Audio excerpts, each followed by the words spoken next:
अभिवादन स्वीकार करें। मैं हूं नरेंद्र पांडे। आर्थिक संकट में फंसे राज्य हिमाचल के कांग्रेस सरकार अब लोगों पर टॉयलेट टैक्स वसूलने जा रही है। राज्य के मुखिया सुक्खू सरकार ने यह फार्मूला निकाला है कि राज्य सरकार शहरी इलाकों में हर घर से अब शौचालय पर टैक्स वसूलेगी और इसकी दरें भी जारी कर दी गई है। मीडिया रिपोर्ट्स की माने तो राज्य सरकार के शहरी इलाकों में हर घर में सीवर टैक्स लिया जाएगा। जल शक्ति विभाग घरों में लगी प्रत्येक टॉयलेट सीट पर अब 25 रुपया प्रति माह का टैक्स लगाएगा, यानी एक घर में जितने शौचालय बने होंगे उनसे उतना अधिक टैक्स वसूला जाएगा। कांग्रेस सरकार का कहना है कि इससे उसके राजस्व में वृद्धि होगी। इसके अलावा पानी की दरों में भी कांग्रेस सरकार ने कुछ बदलाव किए हैं। उसने ग्रामीण क्षेत्रों में पानी की मुफ्त आपूर्ति भी रोक दी है। अब ग्रामीण इलाकों में पानी लेने वाले को हर माह 100 रुपए देना होगा। इसके अलावा शहरों में भी पानी की दरों में बदलाव कर दिया गया है। सुक्खू सरकार ने गैर घरेलू पानी कनेक्शन के लिए और भी अधिक पानी की दरें रख दी है। पानी की दरों के अलावा मेंटेनेंस चार्ज भी लगा दिया है। इन सब के जरिए सुक्खू सरकार अपना खजाना भरना चाहती है। हिमाचल प्रदेश में शौचालय पर टैक्स से पहले भी सुक्खू सरकार कमाई के जरिए बढ़ाने के लिए जनता पे कई प्रकार के करों की बोझ डाली है। हाल ही में उसने राज्य में वाहनों की बिक्री पर ग्रीन टैक्स लगा दिया। यह टैक्स वाहनों की खरीदी के साथ ही लगेगा।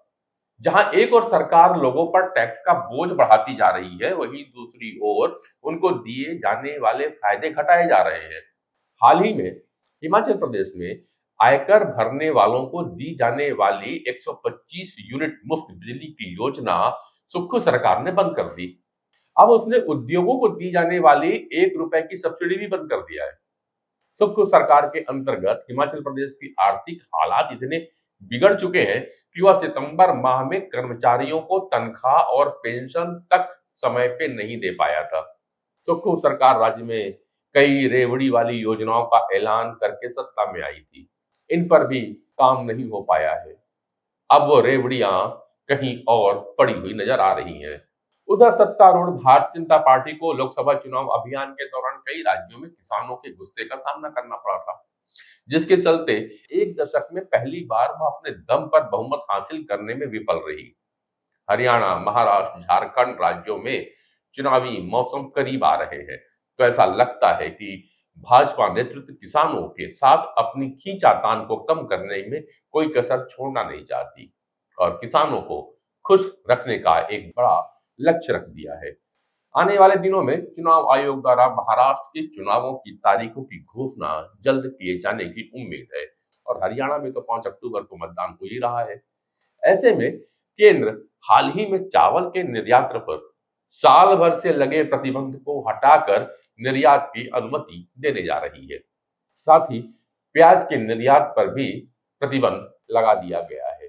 हरियाणा और महाराष्ट्र के चावल किसानों को इस फैसले से एक लाभ हो सकता है, क्योंकि इससे उन्हें गैर बासमती और बासमती चावल दोनों का निर्यात करने की अनुमति मिल जाएगी। प्याज के निर्यात की अनुमति देने के फैसले से एनडीए को इन राज्यों में, खासकर महाराष्ट्र चुनावों में फायदा हो सकता है। केंद्र का यह फैसला प्रधानमंत्री नरेंद्र मोदी के मास्टर स्ट्रोक की तरह देखा जा रहा है, क्योंकि इससे किसान, व्यापारी और निर्यातक सभी खुश होंगे, क्योंकि इस फैसले से किसानों, व्यापारियों और निर्यातकों को भी लाभ पहुंचेगा। आप अपने कमेंट्स भेजिएगा, चैनल को सब्सक्राइब जरूर कर लीजिए। फिर मिलूंगा अगले वीडियो में, तब तक के लिए नमस्कार।